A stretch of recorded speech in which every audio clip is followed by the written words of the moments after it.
प्रथम विश्व युद्ध यानी द ग्रेट वॉर। जब भी हम इसके बारे में सोचते हैं तो जहन में यूरोप की तस्वीरें आती हैं। लेकिन क्या हम जानते हैं कि इस जंग में भारत का कितना बड़ा और कितना भुला दिया गया बलिदान था? आज हम उसी कहानी की परतों को खोलेंगे।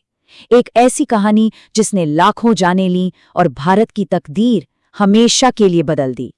तो सवाल यही उठता है कि आखिर एक यूरोपीय जंग ने भारत को हमेशा के लिए कैसे बदल दिया? मतलब एक लड़ाई जो हजारों मील दूर लड़ी जा रही थी, उसका असर यहाँ भारतीय उपमहाद्वीप की किस्मत पर कैसे पड़ा? चलिए इसी सवाल का जवाब ढूंढते हैं।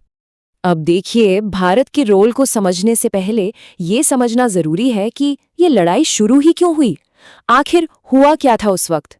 ये जानना जरूरी है कि कैसे पूरा का पूरा यूरोप एक ज्वालामुखी की तरह बन गया था जो बस फटने ही वाला था। तो इसके पीछे ना 4 बड़ी वजहें थी। एम से मिलिटरिज्म यानी सैन्यवाद। सब देश अपनी अपनी फौजी ताकत बढ़ा रहे थे, हथियारों की होड़ मची हुई थी। ए से अलायंसेस मतलब गठबंधन। यूरोप 2 खेमों में बंट चुका था और सबने एक दूसरे से सीक्रेट डील कर रखी थी। आई से इंपीरियलिज्म साम्राज्यवाद, ज्यादा से ज्यादा जमीन और संसाधन कब्जाने की होड़। और आखिर में एन नेशनलिज्म यानी राष्ट्रवाद। तो आप समझ सकते हैं, पूरा यूरोप एक बारूद के ढेर पर बैठा था, बस एक चिंगारी की देर थी। और वो चिंगारी लगी 28 जून 1914 को। साराजेवो में ऑस्ट्रिया हंगरी के राजकुमार की हत्या हो गई। बस इस एक घटना ने ना एक डोमिनो इफेक्ट शुरू कर दिया। एक के बाद एक देश अपने गठबंधनों की वजह से जंग में कूद पड़े और देखते ही देखते सिर्फ 1 महीने के अंदर पूरा यूरोप एक दूसरे के खून का प्यासा हो गया था। अब आते हैं भारत पर। भारत उस वक्त ब्रिटिश साम्राज्य का हिस्सा था, तो जाहिर है उसे भी इस जंग में बुलाया गया। और भारत ने जो जवाब दिया उसकी उम्मीद तो किसी ने भी नहीं की थी। जरा इस आंकड़े पर गौर कीजिए। 13 लाख 1.3 मिलियन भारतीय सैनिक। उस समय ये इतिहास की सबसे बड़ी वॉलंटियर आर्मी थी। और ये सैनिक सिर्फ अंग्रेजों के लिए नहीं लड़ रहे थे, नहीं, वो सम्मान के लिए, एक बेहतर भविष्य की उम्मीद में भी लड़ रहे थे। लेकिन इस बहादुरी की, इस योगदान की एक बहुत बड़ी कीमत चुकानी पड़ी।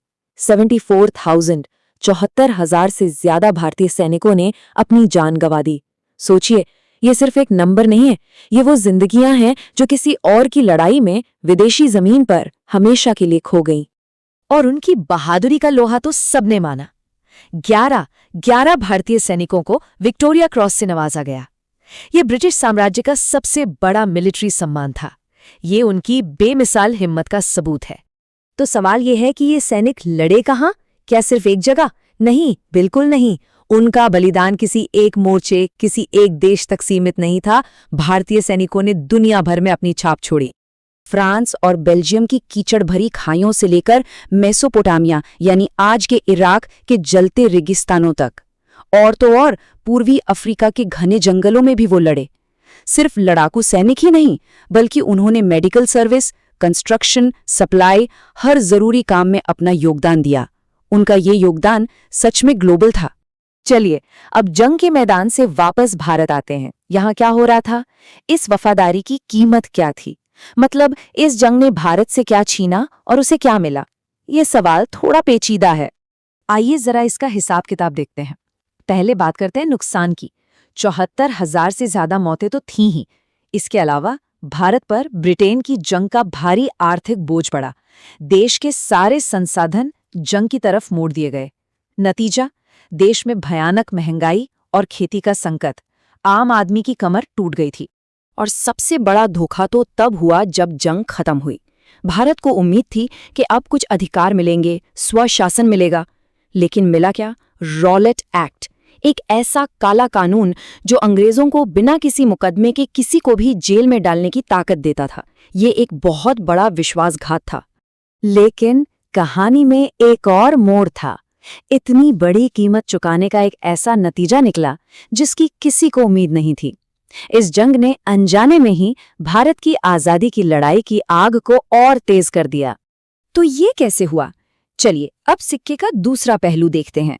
देखिए, नुकसान बहुत हुआ, लेकिन इस जंग ने कुछ बीज भी बोए। जो सैनिक बाहर लड़े थे वो आज़ादी और बराबरी के नए आइडियाज लेकर वापस आए। देश के अंदर उद्योगों को मजबूरी में ही सही बढ़ावा मिला, महिलाओं को घर से बाहर निकलकर नई भूमिकाएं मिली, और सबसे बड़ी बात, अंग्रेजों के झूठे वादों ने पूरे देश में राष्ट्रवाद की एक जबरदस्त लहर पैदा कर दी। और यही बात इस कथन में कितनी सही कही गई है। मतलब जिस जंग को साम्राज्य को बचाने के लिए लड़ा गया, उसी जंग ने आखिर में साम्राज्य के अंत की नींव रख दी। तो आखिर में हम इस कहानी को कैसे याद रखें? क्या ये सिर्फ एक भूला हुआ बलिदान था, या फिर ये वो त्रासदी थी जिसने अनजाने में ही एक नए और आजाद भारत की नींव रखी? ये एक ऐसा सवाल है जो हमें आज भी सोचने पर मजबूर करता है।